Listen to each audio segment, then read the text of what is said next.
Olá! Neste vídeo e no seguinte você vai aprender a obter as transformações de variáveis que irão levar a sua EDP de segunda ordem linear, seja ela hiperbólica, parabólica ou elíptica, à sua forma canônica.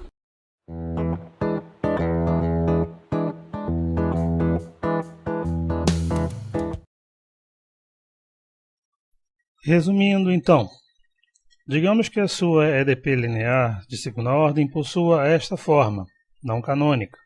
O sinal do discriminante D igual a B2 menos 4AC determina a classificação desta EDP.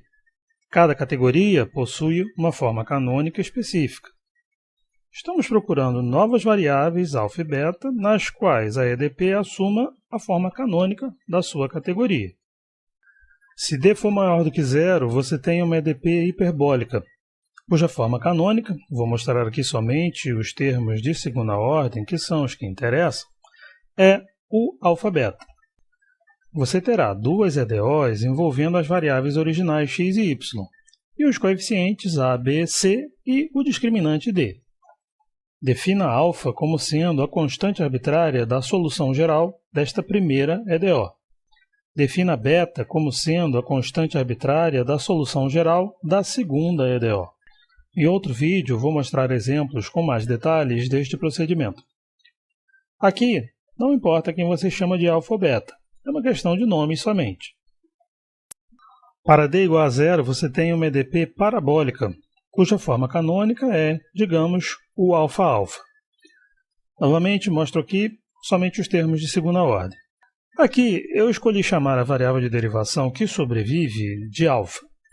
Sob esta escolha, alfa é uma função quase arbitrária de x e y.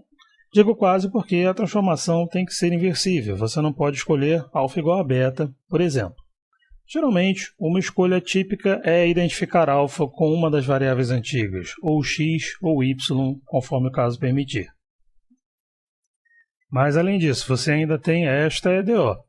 Resolva esta equação e defina seu beta como sendo a constante arbitrária da solução geral desta EDO. Observe aqui duas coisas. Primeiro, beta, que virá da solução desta EDO, é a variável que não figura como variável de derivação na forma canônica. Segundo, a EDO tem, na verdade, a mesma forma que teria no caso hiperbólico, fazendo D igual a zero, naturalmente. Para o último caso, D menor que zero, sua EDP é denominada elíptica. A forma canônica é esta, o alfa-alfa mais o beta-beta, mostrando somente os termos de segunda ordem. Neste caso, sua EDO toma esta forma. É uma EDO complexa, pois D é menor do que zero. Resolva esta EDO e defina a constante arbitrária complexa como sendo alfa mais I beta. Veremos exemplos e detalhes deste procedimento em outro vídeo. Também aqui cabem duas observações. Primeiro, por que você não vai trabalhar com a outra EDO, aquela com B menos raiz de D? Porque ela é conjugada complexa desta EDO. Não vai lhe trazer novas informações. Segundo, a menos deste detalhe de conjugação complexa, a EDO tem a mesma forma que no caso hiperbólico, no fim das contas. Só que lá, D é maior que zero, raiz de D é um número real. E aqui, D é menor que zero, então raiz de D é um número imaginário puro.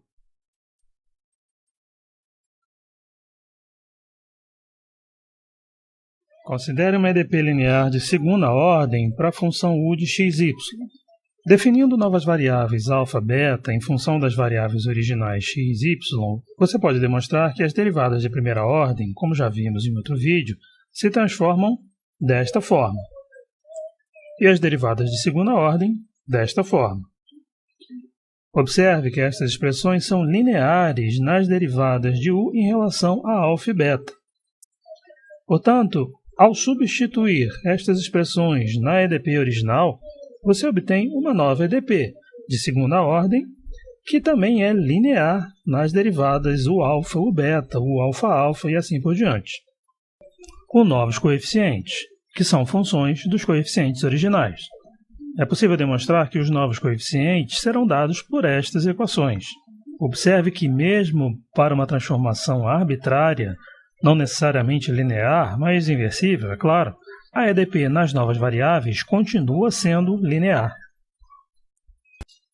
Aqui eu vou mostrar somente os coeficientes dos termos de segunda ordem, porque eles é que são relevantes para a classificação da equação como parabólica, elíptica e hiperbólica e para a conversão à forma canônica. Então, para uma transformação geral, você, a partir desta EDP linear, obtém outra EDP linear, com estes coeficientes.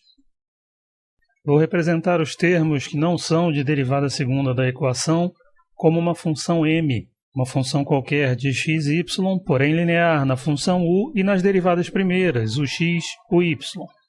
Do mesmo modo, essa função m minúsculo é uma função que depende arbitrariamente de α e beta, porém linear na função u e nas derivadas primeiras, o alfa, o beta. Imagine que sua equação original seja hiperbólica, ou seja, com discriminante maior do que zero. Como determinar, então, novas variáveis α e beta, tais que nestas novas variáveis a sua EDP tenha esta forma canônica de uma EDP hiperbólica, por exemplo? Você precisa impor que os novos coeficientes a e c sejam nulos. Destas equações, você pode determinar α e beta, como veremos a seguir. A equação A igual a zero é um polinômio de segundo grau para αx e αy. Vamos resolvê-la para αx, por exemplo. Perceba que você tem estes coeficientes para a variável αx. Então, pode resolver para αx usando a fórmula de Bhaskara.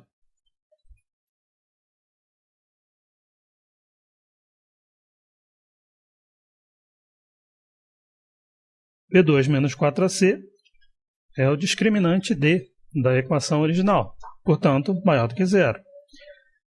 Você obtém uma EDP de primeira ordem linear para α. Já sabemos resolver esta equação, vamos resolvê-la a seguir. Mas antes disso, observe a outra equação, C igual a zero. Basicamente é a mesma equação, basta trocar α por beta.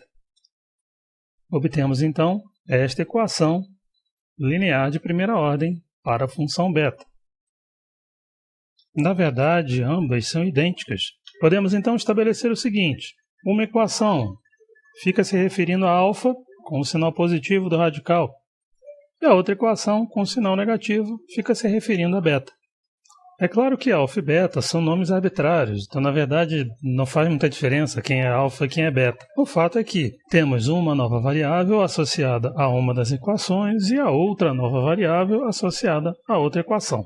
Como o discriminante D é maior do que zero, sabemos que essas equações são distintas.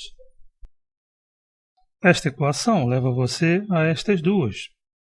Para as novas variáveis α e beta, que colocarão sua equação hiperbólica na forma canônica. Examine primeiramente a equação para α. Usando o método das curvas características, você extrai dos coeficientes dessa equação as equações das coordenadas das curvas características e a equação de compatibilidade. No caso, a que determina o comportamento de α ao longo de uma curva característica. Isto quer dizer que α é constante ao longo de uma curva característica. Combinando as equações para a curva característica, de modo a eliminar a diferencial ds, você obtém esta EDO. Pode então associar α com a constante arbitrária da solução geral desta equação. Fazendo o procedimento análogo para a equação de beta, você extrai as equações da curva característica e a equação de compatibilidade. Esta última lhe mostra que beta é constante ao longo de uma curva característica. Eliminando ds, você obtém esta EDO. Pode então associar beta à constante arbitrária da solução geral desta EDO. Resumindo então, você tem esta equação hiperbólica. Como fazer para determinar novas variáveis α e beta, tal que, em termos dessas variáveis, a sua equação assuma a forma canônica? Em primeiro lugar, monte esta EDO. a partir dos coeficientes a, b e c dos termos de segunda ordem da sua EDP. Temos ali também o discriminante, o d, b2 menos 4ac. Ao resolver esta equação, você tem lá, na sua solução geral, uma constante arbitrária. Associe esta constante arbitrária à sua nova variável alfa. Monte agora esta nova equação. A diferença é o sinal do raiz de d. Obtenha a solução geral desta equação e associe a constante arbitrária desta solução geral à sua nova variável beta. Observe então o seguinte. Temos duas variáveis aí, x e y. Ao invés de x e y, vamos dizer primeira variável e segunda variável. Observe o que temos na EDO final. Temos a derivada da segunda variável em relação à primeira variável. No denominador, do lado direito da EDO, temos ali o coeficiente que está associado à derivada segunda em relação à primeira variável. Considerando o caso de uma equação parabólica, ou seja, com d igual a zero, suponha que você queira reescrevê-la na forma canônica desta categoria. Considerando a expressão dos novos coeficientes em termos dos antigos, você deve então impor a condição c igual a zero e b igual a zero, por exemplo. Da condição c igual a zero, assim como no caso da equação hiperbólica, você obtém esta equação para beta. De modo equivalente, você pode escrever βx em termos de by e usar isto na equação do b igual a zero. Você obtém esta expressão. Simplificando-a, você obtém esta expressão. Porém, b2 menos 4ac é o discriminante, que é nulo. Deste modo, terminamos com uma identidade 0 igual a zero, sem que seja feita nenhuma restrição sobre alfa. Isso quer dizer que o seu alfa é arbitrário. Bom, pelo menos não tão arbitrário assim. Lembre-se que a transformação de variáveis deve ser inversível. Mas, fora isso, o seu alfa é completamente arbitrário. Resumindo, então, se você deseja converter uma EDP parabólica à sua forma canônica, deve então considerar uma equação para beta desta forma. Seguindo a mesma argumentação que temos para a EDP hiperbólica, você chega a esta EDO. Basta fazer d igual a zero no resultado da hiperbólica. Resolva então esta EDO e chame a constante arbitrária da solução de beta. E o alfa? O alfa é uma função arbitrária de x e ou y. É importante lembrar, no entanto, que a transformação deve ser inversível. Essa seria a única restrição sobre o alfa. Escolhas comuns são fazer alfa igual a x ou alfa igual a y. Considere a seguir uma equação elíptica, ou seja, com discriminante menor do que zero. Ela possui esta forma canônica. Portanto, você deve impor aos novos coeficientes que b seja igual a zero e a seja igual a c.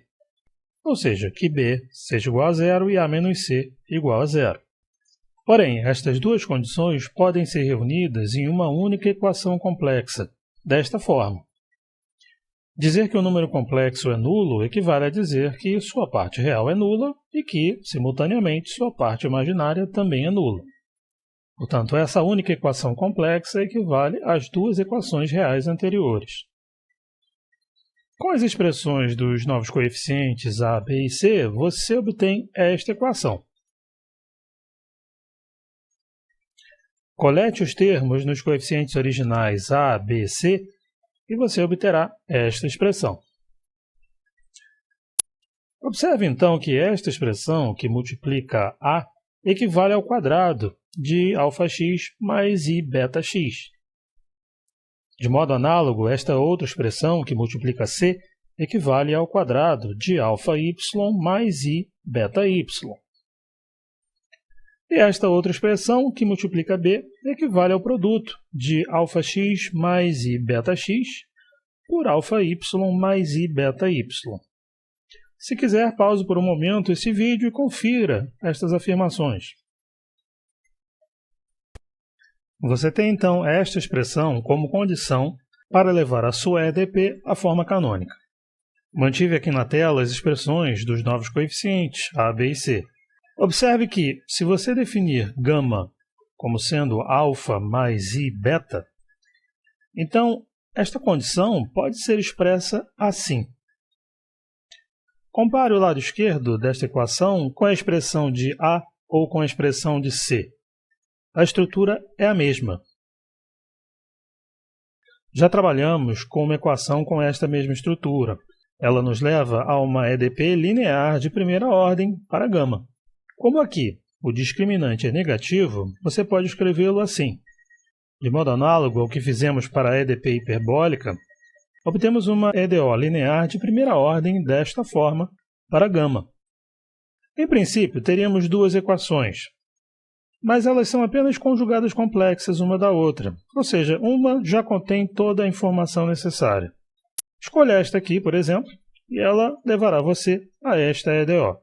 Resolva então esta EDO e, por fim, associe a constante arbitrária da solução geral desta EDO a alfa mais I beta, posteriormente extraindo daí as expressões de alfa e beta em termos de x e y.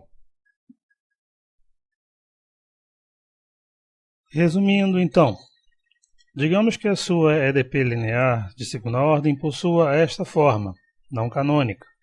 O sinal do discriminante D igual a B2 menos 4AC determina a classificação desta EDP.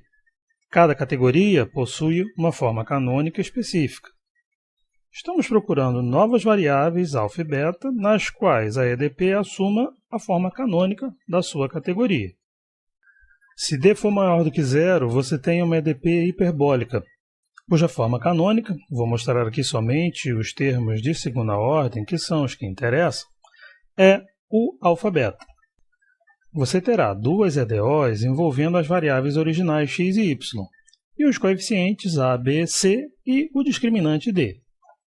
Defina alfa como sendo a constante arbitrária da solução geral desta primeira EDO. Defina beta como sendo a constante arbitrária da solução geral da segunda EDO. Em outro vídeo, vou mostrar exemplos com mais detalhes deste procedimento. Aqui, não importa quem você chama de alfa ou beta, é uma questão de nome somente.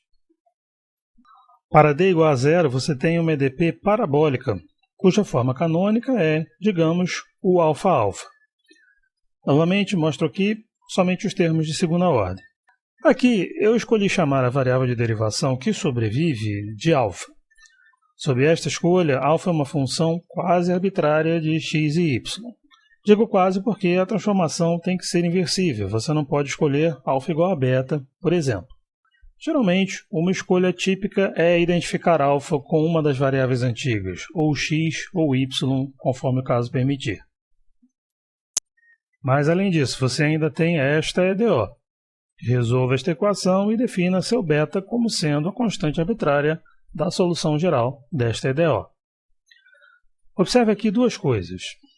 Primeiro, beta, que virá da solução desta EDO, é a variável que não figura como variável de derivação na forma canônica. Segundo, a EDO tem, na verdade, a mesma forma que teria no caso hiperbólico, fazendo D igual a zero, naturalmente. Para o último caso, D menor que zero, sua EDP é denominada elíptica. A forma canônica é esta, o alfa-alfa mais o beta-beta, mostrando somente os termos de segunda ordem. Neste caso, sua EDO toma esta forma. É uma EDO complexa, pois D é menor do que zero. Resolva esta EDO e defina a constante arbitrária complexa como sendo alfa mais I beta.